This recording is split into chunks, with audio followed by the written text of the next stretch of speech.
Greetings! You're watching Septum Sen vs. the World. I'm Septum Sen. We are going to continue our Criterion Collection go-through with one film, or actually I should say two films, that cover a life that has a lot of controversy. And that is Che, or Che Guevara. So this comes in two parts. This review will come in one part. We've got part 1 and part 2. Both movies directed by Mr. Soderbergh. And as you can see, this is a very nice Criterion release. A lot of nice special features, documentaries, telling you how it is. If you're ever wanting to make film, you need to go with Criterion. I mean, Criterion gives you the ins and outs like nobody's business. It helps you study the film. If you're looking for a film, let's say you get this film here and you're trying to get it studied for a class. You're going to want to do something Criterion, because Criterion will give you more insight than you could get anywhere else. Maybe Arrow, but Arrow is more special features for the common man, whereas this is definitely special features for that person who is a film buff. So, what we've got here are two movies that cover two aspects of the man's life. Aspect 1 is one of the most famous parts of his life, which is the revolution in Cuba, where they overthrow Batista, install Castro, and then we've got the lovely government we have now.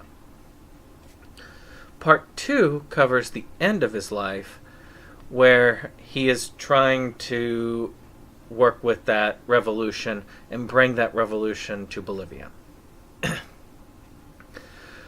I also think that if you're going to watch this, one movie you should use as a primer is The Motorcycle Diaries, because The Motorcycle Diaries really sets this up like nothing else. It gives you an idea as to where he's coming from. It gives you an idea to his mindsets. And whether this is accurate or not, because a lot of this is based off of his own writings, it's still worth seeing. It's still worth getting that aspect together. So the first film, like I said, covers that part of the revolution. You've got part of it, which is one of the interviews he did while he was addressing the United Nations. And then it starts with them in Mexico City, and then moving towards Cuba, and then going through the process of defeating the current Cuban government. This is very in-depth. It covers it very well. You feel like you are there. You feel for those people there, though not in a way that you would think. It's not one of those that just pushes you to say, yes, you've got to be on their side. They're the good guys. It's more of a, this is where they are. This is how it's presented. You decide what you want to decide. The second movie continues in that trend in a way, but it decides to go a slightly different way, which is it kind of mires you in the war itself, in the revolution itself, so you can feel the struggle. And the positives on that one are very similar to the positives on the other, but in a different way. This one, it's more about the struggle itself.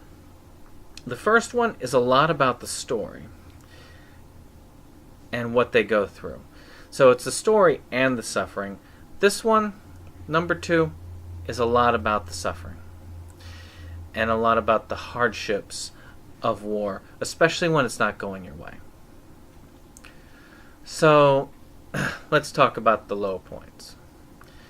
The first movie had a couple of areas where it dragged a little bit, but to me, there really weren't a lot of low points to it. I mean, I guess if you don't like subtitled movies, that can throw you down. But really and truly, the movie didn't drag much at all. It actually held up very well. in the end, I would give the first movie in this particular set a 9 out of 10. It was a near perfect film. It really was. It was well done.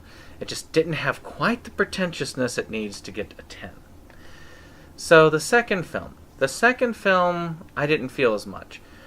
I felt like that film dragged from point A to point B to point C to the very end. The fact that it illustrates the struggle, the fact that it was acted exquisitely, the fact that it was musically scored excellently, these help bring it up. They help elevate it to the point where it's not a bad film. But at the same time, it does not come anywhere close to its first film. There are parts of this film where I really was bored.